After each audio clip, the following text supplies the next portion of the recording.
reconhecer a eleição de Luiz Inácio Lula da Silva, inclusive já se encontrou com ele. A minha pergunta para o senhor é a seguinte: no seu partido, no PP, o Lula já deixou claro que o PT não deve ter um candidato à presidência da Câmara, o PL colocou-se na oposição. No seu partido, Progressistas, pode haver uma parte da bancada, pelo menos, que vote com o governo ou faça parte, eventualmente, de uma bancada do governo eleito?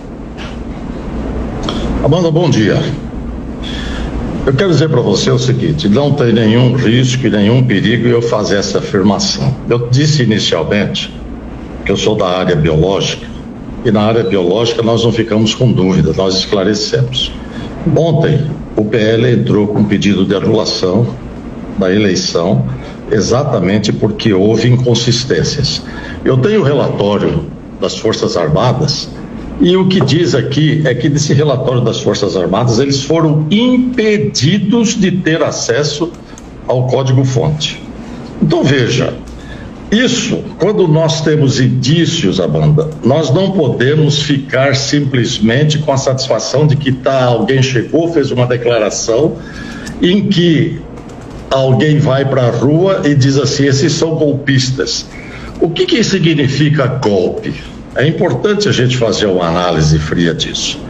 É golpe quando você quebra uma regra.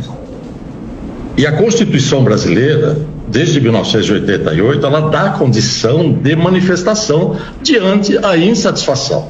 Ninguém é obrigado por lei a fazer ou declarar alguma coisa que não esteja convicto daquilo. E nem é impedido de que assim seja.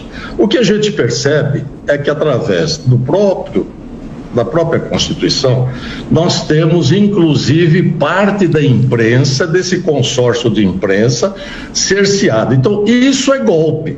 Existe uma regra, existem princípios, existem maneiras de se chegar a um determinado posicionamento, inclusive dando condição ao controverso, e você tem exatamente um cerceamento de quem deveria zelar pela lisura do processo. Se há dúvida, isso tem que ser mostrado. Então, esse pessoal que está aí, que é o pessoal que foi usado, inclusive, essa companhia, não me lembro o nome aqui agora, que foi contratada pelo PL, né, mostrando que todas as urnas, principalmente as urnas antes de 2020, elas são passíveis de serem adulteradas e serem manipuladas. E o Exército não teve acesso ao código-fonte. Portanto, o Exército diz o seguinte: que é possível que haja manipulação. E num processo eleitoral democrático, nós não podemos ficar com dúvida, principalmente quando essas alterações são muito consistentes e muito traumáticas, com mudança de resultado. Eu concordo com você. Em eleição a gente ganha ou perde. Eu perdi muitas vezes. Eu não tenho problema de perder, e quero crer que grande parte de um jogo, quando você entra para jogar, você entra a jogar sabendo as regras, e essas regras não podem ser mudadas. E nós, Amanda, vivemos num país, ou seja, numa condição, não no país, mas numa condição material.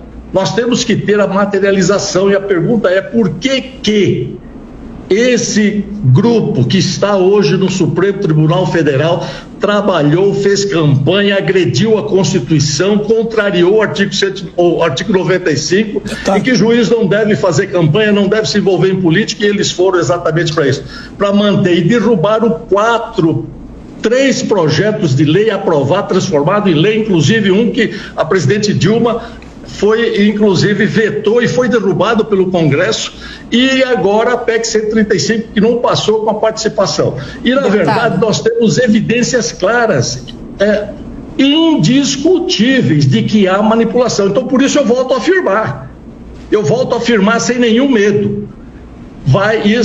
Essa verdade virá à tona, para que verdadeiramente nós tenhamos um processo sério, que possa ser confiável. Agora, deputado, não tem jeito. Nós já estamos